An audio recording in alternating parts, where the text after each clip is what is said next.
ಅಡ್ಡ ಮತದಾನ ಮಾಡಿದ ಶಾಸಕ ಎಸ್.ಟಿ. ಸೋಮಶೇಖರ್ ಶಿವರಾಮ್ ಹೆಬ್ಬಾರ್ ನಡೆ ಬಿಜೆಪಿಗೆ ಟೆನ್ಷನ್ ತಂದಿದೆ. ಲೋಕಸಭೆಯ ಎಲೆಕ್ಷನ್ ಹೊತ್ತಲೇ ಈ ಮೋಸ ವಿಶ್ವಾಸಕ್ಕೆ ಧಕ್ಕೆ ತಂದಿದೆ. ಬಿಜೆಪಿ ಯಾವುದೇ ಕ್ರಮ ಕೈಗೊಳ್ಳೋದಕ್ಕೆ ಆಗದಂತ ಸ್ಥಿತಿಯಲ್ಲಿದೆ. ಈ ಮಧ್ಯೆ ಬಿಜೆಪಿಗೆ ಸೋಮಶೇಖರ್ ಸವಾಲೊಂದನ್ನು ಎಸೆದಿದ್ದಾರೆ.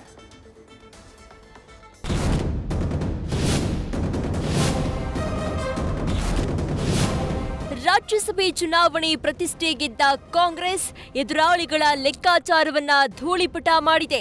ಗೆಲ್ಲುವ ಗಣಿತ ಸೂತ್ರ ಸಿದ್ಧಪಡಿಸಿದ್ದ ದಳಪತಿಗಳು ತನ್ನ ಸೋಲಿಗಿಂತ ಪಕ್ಷದ ಒಗ್ಗಟ್ಟಿನ ಬಗ್ಗೆ ಇದ್ದ ಅನುಮಾನಗಳಿಗೆ ಉತ್ತರ ಕಂಡುಕೊಂಡಿದ್ದಾರೆ. ಆದರೆ ತನ್ನ ಗುಹೆಗೆ ನುಗ್ಗಿ ಕಾಂಗ್ರೆಸ್ ಆಡಿದ ಆಪರೇಷನ್ ರಣಬೇಟೆಗೆ ಕಮಲ ಪಡೆ ಕಕ್ಕಾಬಿಕ್ಕಿಯಾಗಿದೆ.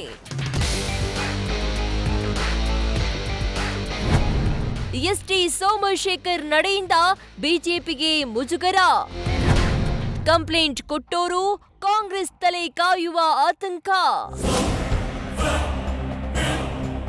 ಭರ್ತಿ 3.25 ವರ್ಷ ಅಧಿಕಾರದ ಅಡುಗೆ ಮನೆಯಲ್ಲಿ ಭೂರಿ ಭೋಜನ ಸವಿದ ಎಸ್.ಟಿ. ಸೋಮಶೇಖರ್ ತಾನಿದ್ದ ಮನೆಯ ಕನ್ನ ಕೊರೆದಿದ್ದಾರೆ ಅಂತ ಬಿಜೆಪಿ ಸಿಡಿದೆದ್ದಿದೆ. ಆದ್ರೆ ಸಿಟ್ಟೇನಿದ್ರೂ ಬಿಜೆಪಿಗೆ ಯಾವುದೇ ಕ್ರಮ ಕೈಗೊಳ್ಳಲಾಗದಂತೆ ಕೈಕಟ್ಟಿ ಹಾಕಿದೆ.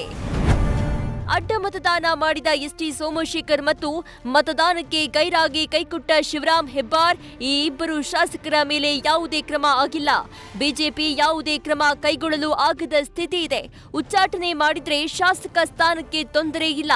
ಆದರೆ ಅನರ್ಹತೆ ಅಸ್ತ್ರ ಪ್ರಯೋಗಿಸಲು ಬಿಜೆಪಿ ಏನೋ ಪ್ಲಾನ್ ಮಾಡಿದೆ. ಆದ್ರೆ ಅದಕ್ಕೂ ಅಡ್ಡಿ ಇದ್ದು ಸ್ಪೀಕರ್ ಕಾಂಗ್ರೆಸ್ನವರಾಗಿರೋದ್ರಿಂದ ಕ್ರಮ ಅಸಾಧ್ಯ ಅನ್ನೋದು ಬಿಜೆಪಿಗೆ ಟೆನ್ಷನ್ ತಂದಿದೆ. 2016ರಲ್ಲೂ ಇದೇ ರೀತಿ ಅಡ್ಡ ಮತದಾನ ಮಾಡಿದವನ ಮೇಲೆ ಕ್ರಮ ಆಗಿಲ್ಲ. ಆವತ್ತು ದಳದ 8 ಶಾಸಕರ ಮೇಲೆ ಕ್ರಮ ಕೈಗೊಳ್ಳದ ಸ್ಪೀಕರ್ ಮೂಲಕ ಕಾಂಗ್ರೆಸ್ ತಲೆ ಕಾಯ್ದಿತ್ತು. ಇವೆಲ್ಲ ಬೆಳವಣಿಗೆಗಳ ಬಳಿಕ ಎಸ್.ಟಿ. ಸೋಮಶೇಖರ್ ತಮ್ಮ ಪಕ್ಷದ ನಾಯಕನ ವಿರುದ್ಧ ಗುಡುಗಿದ್ದಾರೆ. ಆರ್ ಅಶೋಕ್ ಹಾಗೂ ಕುಮಾರಸ್ವಾಮಿ ಬಗ್ಗೆ ಕಿಡಿಕಾರಿರುವ ಸೋಮಶೇಖರ್ ಕ್ರಮ ಕೈಗೊಳ್ಳಲು ತಾಕತ್ತಿನ ಸವಾಲು ಹಾಕಿದ್ದಾರೆ.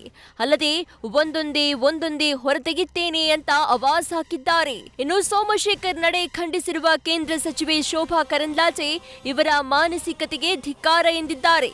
ಇದು ಪಕ್ಷ ನಿಷ್ಠೆ, ಸಮಾಜದ ಮೇಲೆ ಭಕ್ತಿ ಇಲ್ಲ ಎಂಬುದಕ್ಕೆ ಸಾಕ್ಷಿ ಎಂದಿದ್ದಾರೆ.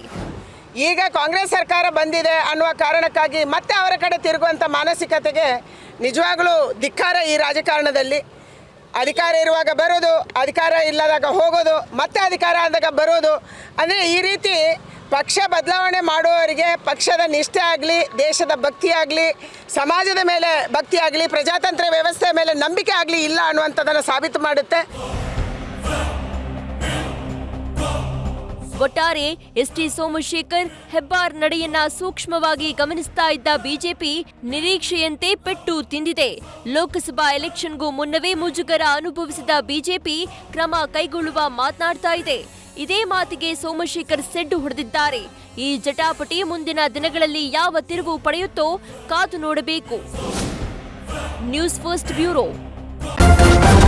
ನ್ಯೂಸ್ ಫಸ್ಟ್ ನಿರ್ಭೀತಿಯಿಂದ ನಿಮ್ಮ ಪರವಾಗಿ.